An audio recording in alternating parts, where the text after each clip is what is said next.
Okay, let's dive into one of the most ambitious poems ever written, Sri Aurobindo's Savitri. Now, this isn't just a story. You've got to think of it more like a cosmic map, a deep exploration of consciousness itself, all wrapped up in this incredible modern epic. And this one line, right at the start, really sets the whole stage. The poem is basically saying our entire existence is this giant cosmic puzzle, a spiritual drama unfolding right here on Earth. And there's a divine secret, a key, just waiting to unlock it all. So, here's how we're going to break this massive work down. We're going to follow our hero on a journey through the very fabric of reality. We'll look at the legend it's based on, the cosmic stage where it all happens, this incredible love story shadowed by fate, the great debate with death himself, and finally, what it all means, the promise of a new beginning for the world. First things first, we really have to get our heads around the sheer magnitude of what Sri Aurobindo was trying to do here. This wasn't just a poem. This was his life's work.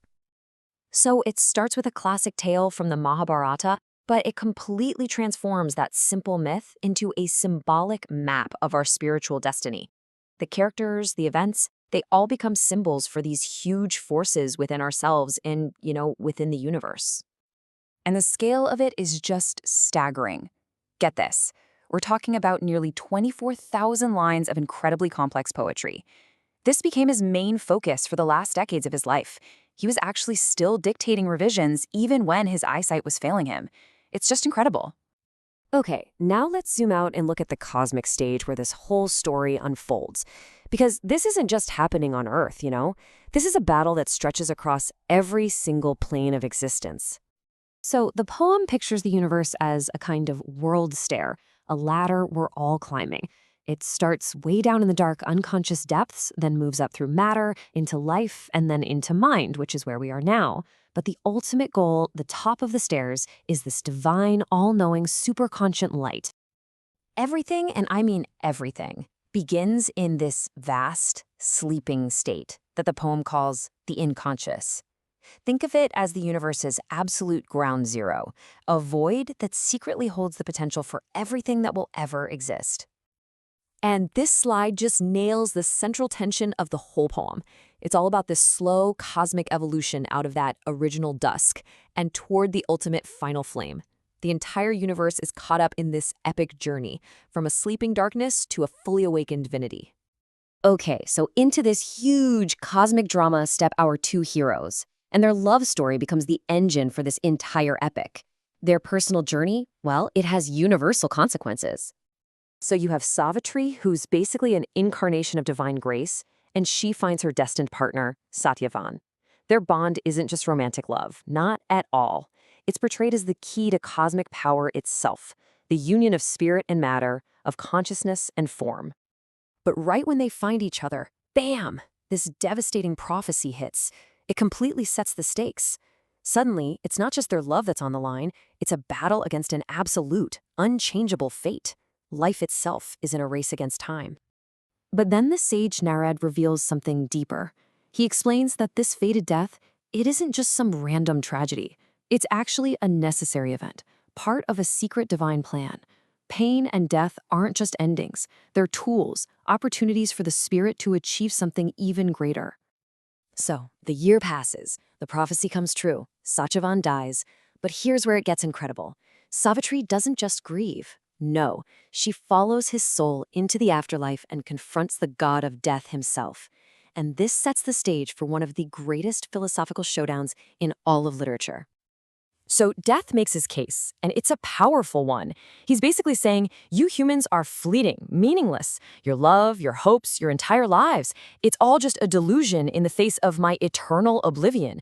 You're nothing but sorrowful foam of time. But Savitri? She is not having any of it. She completely refuses to accept his reality. She stands up to him, not as some grieving victim, but as an immortal spirit who is fully aware of her own divine power. She calls death a black lie, something just designed to scare humanity into submission. So death kind of scoffs at her, right? He mocks her idealism. He argues that our world, our Earth, is just a place of pain and suffering and falsehood. It's fundamentally broken, incapable of ever hosting true divinity.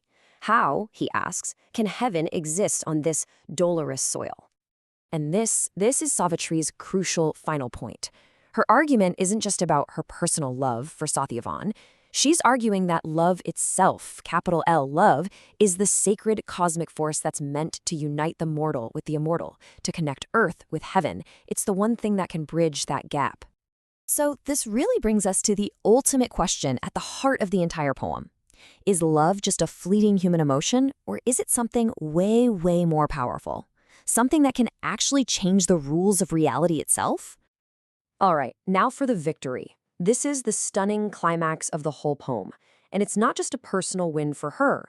This moment has massive consequences for all of humanity, for everyone. And here's what's so profound. Her triumph isn't about escaping to some faraway heaven. It is a fundamental transformation of life right here on Earth.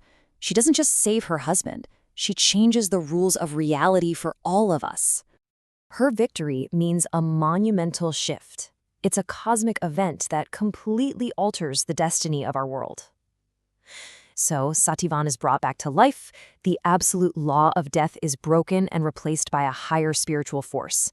And the path is now clear for our world, the world of matter, to finally be filled with divine consciousness. And this line, this is really the key to the whole poem's philosophy. The goal isn't to reject our mortal lives, to escape the body and the world. The goal is to bring that higher truth down into our world, to make it whole, to fulfill it. And so the epic ends, not really with a conclusion, but with this powerful, incredible promise. It signals the beginning of a new divine consciousness for the entire world. And it leaves us asking ourselves, what might that greater dawn actually look like for us?